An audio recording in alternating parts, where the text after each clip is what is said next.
बंदो गुरुपति कंजे कृपा सिंधु नररूप हरि।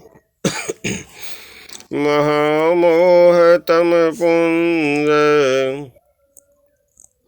जासु वचन रवि कर निकर। बोलिए श्री सद्गुरु महाराज की जय। श्री सद्गुरु महाराज की जय।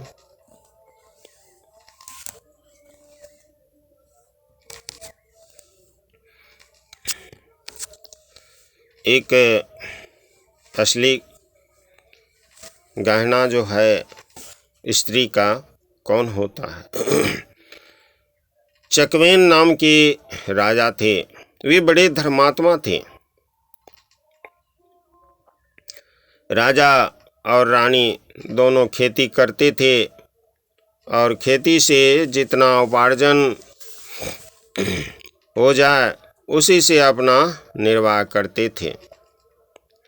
राज्य के धन को वे अपने काम में नहीं लाते थे। प्रजा से जो कर लेते थे उसको प्रजा के हित में ही खर्च करता था, प्रजा के लिए ही खर्च किया करता था। राजा होते हुए भी वे साधारण मोटा कपड़ा पहनते थे और भोजन भी साधारण ही करते थे। एक दिन नगर में, गांव में कोई उत्सव हुआ। गांव के स्त्रियां रानी के पास आई और स्त्रियां, गांव के जो स्त्रियां थी, बढ़िया बढ़िया रेशमी वस्त्र और हीरे जवाहर पहने हुए थे, सोने के गहने पहने रखे थे। उन्होंने रानी को देखा तो कहा कि आप हमारी मालकिन हो, आपके तो हमारे से भी बढ़िया गहने कपड़े होने चाहिए, पर आपने तो साधारण वस्त्र ही पहन रखे हैं। रानी तो कोमल थे, कोमल हृदय के थे। उनको इस बात की बहुत चोट लग गई।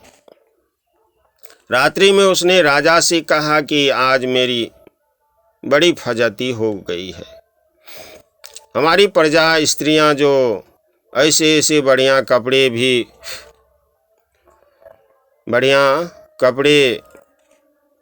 पहने हुए थे, बढ़िया बढ़िया गहने पहने हुए थे और उसने कहा आप मेरी मालकिन हैं, हमारी यह दशा, आपकी जो है ये दशा है। उन्होंने राजा से कहा उतना खर्च हो जाता है। राजा ने कहा अपनी पत्नी से कि उतना खर्च हो जाता है, ज़्यादा आमदनी नहीं होता है, इसीलिए क्या करें। प्रजा से आई हुई जो कर होते हैं, धन होते हैं, उसको हम अपने काम में नहीं लेते हैं। फिर भी हम तुम्हारे लिए गहना का प्रबंध, वस्त्र का, अच्छे वस्त्र का प्रबंध कर दूंगा, तुम धैर्य बांध के रखो। दूसरे दिन चकवेन ने अपने एक आदमी से कहा कि तुम लंकापति रावण के पास जाओ और उससे कहो कि चकवेन ने आपसे कर मांगा है, चकवेन ने आपसे कर मांगा है, उसे कर के रूप में सोना लेकर आओ। वह आदमी लंका में रावण के पास गया। जब पहुंचा तो रावण ने पूछा कि कैसे आए हो, कैसे आए हो? तो उसने बोला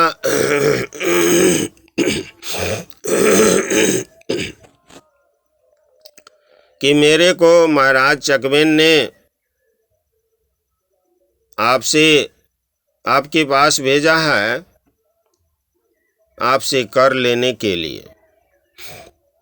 रावण जोर से हंसने लगा और बोला, देखो आज भी संसार में ऐसे लोग हैं मूर्ख जो रावण से कर मांगता है, रावण से कर मांगता है। अकल कहाँ चली गई? क्या रावण कर देगा? रावण कर देगा? वह आदमी बोला कि आपको अब तो कर देना ही पड़ेगा, अब आपको कर देना ही पड़ेगा। आप दे दो तो अच्छी बात है। रावण ने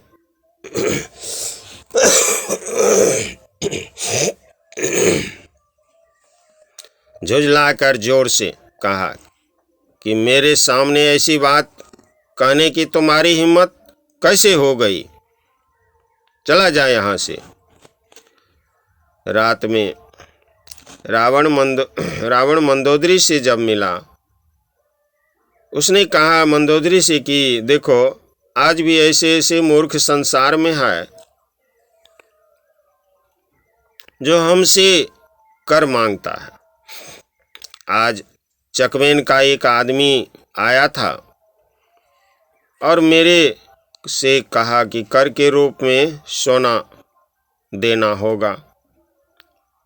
मंदोदरी बोली कि आपने क्या कहा, कर दिया कि नहीं? रावण ने कहा कि तू भी ऐसे ही हो, ऐसे ही बोलती हो। तू पगली है, समझती नहीं, तुम मेरी महिमा जानती ही नहीं है। मैं रावण हूँ, रावण। क्या रावण कर दिया करता है? मंदोदरी बोली कि महाराज आप कृपा करके कर उसे दे दीजिए, नहीं तो अच्छा नहीं होगा, नहीं तो अच्छा नहीं होगा। आपको कर जरूर देना चाहिए। मंदोदरी राजा चकवेन के प्रभाव को जानती थी, क्योंकि वह पतिव्रता थी। मंदोदरी पतिव्रता थी। पतिव्रता के प्रभाव से वह इतना जानती थी जितना रावण भी नहीं जानता था। सुबह रावण उठकर जाने जब लगे तो मंदोदरी ने उसे रोक लिया और कहा कि आप थोड़ी देर के लिए यहाँ ठहर जाइए, आपको मैं एक तमाशा दिखाऊं। ठहर गया रावण। मंदोदरी रोजाना छत के ऊपर कबूतरों को दाना डाला करती थी। दाना डालने के बाद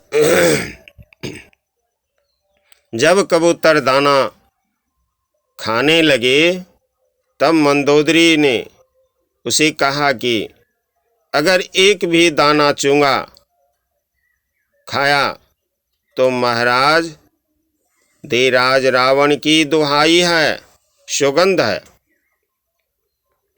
कबूतरों ने इस बात का उन पर कोई भी असर नहीं हुआ। वे ज्यों के त्यों दाना खाते ही रहे, चुंगते ही रहे। मंदोदरी ने कहा कि देख लिया आपका प्रभाव। रावण बोला कि कैसी पागल हो, पक्षी क्या समझे कि रावण क्या है। मंदोदरी बोली कि अब दिखाती हूँ आपको। उसने कहा कि अगर एक भी दाना चूंगा तो महाराज चकवेन की दुहाई है।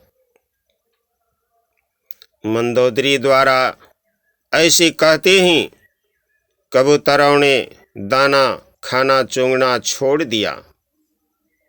केवल एक कबूतरी दाना चूंग लिया, खा लिया, तो दाना खाते ही उनका सिर क्या हुआ, धड़ से अलग हो गया, सिर धड़ से अलग हो गया, कट गया। कारण कि बहिरी होने के कारण, वे कबूतरी बहिर था, बहिरी होने के कारण उस कबूतरी ने मंदोदरी की बात को नहीं सुनी। रावण बोला कि यह तो तेरा कोई जादू है, मैं नहीं मानता इस बात को। रावण वहां से चला गया। रावण राजगद्दी पर जाकर जब बैठा, राजा चकवेन की आदमी पुनः वहां फिर आया और बोला कि रात में आपने विचारा कि नहीं, रात में आपने इस बात पर विचार किया कि नहीं, आपको कर के रूप में सोना देना ही पड़ेगा, कर के रूप में सोना देना ही पड़ेगा। रावण हंस करके बोला कि कैसे आदमी हो तुम, देखता है हमारे यहाँ पानी भरते हैं, देवता जो हैं, देखता है हमारे यहाँ देवता जो है पानी भरता है और हम कर देंगे। वह आदमी बोला कि अच्छा, आप मेरे साथ समुद्र के किनारे चलिए। रावण को तो कोई भय ही नहीं था, वह उनके साथ समुद्र के किनारे चला गया। उस आदमी ने समुद्र के किनारे बालू से लंका की आकृति, जिस प्रकार लंका था उसी प्रकार लंका की आकृति बना दिया और लंका के जैसे चार दीवार थे वैसे ही चार दीवारी बना दी। और उसने रावण से पूछा कि लंका ऐसी है कि नहीं। रावण बोला कि हाँ, ऐसी ही है।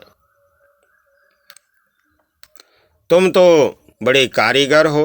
रावण ने कहा उस व्यक्ति से कि तुम तो बड़े कारीगर हो। वह आदमी बोला कि अब आपको अपने आप जो है अपने ध्यान से देखिए और मैं क्या करता हूँ। वे व्यक्ति ने क्या किया, महाराज चकवेन की दुहाई है ऐसा कह करके उसने अपना हाथ उस लंका, बालू की लंका पर, लंका के दरवाजे पर मार दिया। वे दरवाजे गिर गया। इस बालू से बनी हुई लंका एक हिस्सा जब बिखर गया तो उधर असली लंका भी एक हिस्सा बिखर गया। अब वह आदमी रावण से बोला कि कर देते हो कि नहीं, नहीं तो मैं अभी हाथ मारकर सारी लंका को बिखेर दूंगा। रावण डर गया, रावण डर गया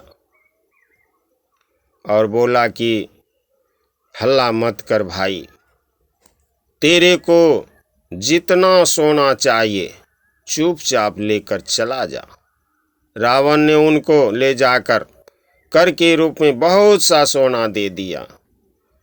रावण से कर लेकर वह आदमी राजा चकवेन के पास पहुंचा और उसके सामने सब सोना रख दिया। चकवेन ने वह सोना रानी के सामने रख दिए। कहा जितना चाहिए उतने गहने बना लो। रानी ने पूछा कि इतना सोना कहाँ से लाए। चकवेन ने कहा कि यह रावण के यहाँ से कर के रूप में ये सोना मिला है। रानी को बड़ा आश्चर्य हुआ कि रावण कर कैसे दे दिया। उसने कर लाने के लिए उसने कर लाने वाले आदमी को बुलाया और उससे सारी बात पूछी कि कर कैसे लाए। तो उसने सारी कथा कह करके सुना दिए। रानी चकरा गई और बोली कि मेरा असली गहना तो मेरे पति देव है, दूसरा गहना मेरे को नहीं चाहिए। मेरा असली गहना मेरे पति ही है, दूसरा गहना हमें नहीं चाहिए। गहनों की शोभा पति के कारण ही होते हैं, पति के बिना गहनों की क्या शोभा। जिनका इतना प्रभाव है कि रावण भी भयभीत होता है, उससे बढ़कर गहना और कोई भी नहीं है। रानी ने उस आदमी से कहा कि जाओ, रावण को यह सब सोना लौटा दो और कहो कि महाराज चकवे ने तुम्हारा कर स्वीकार नहीं किया। बोलिए श्री सद्गुरु महाराज की जय।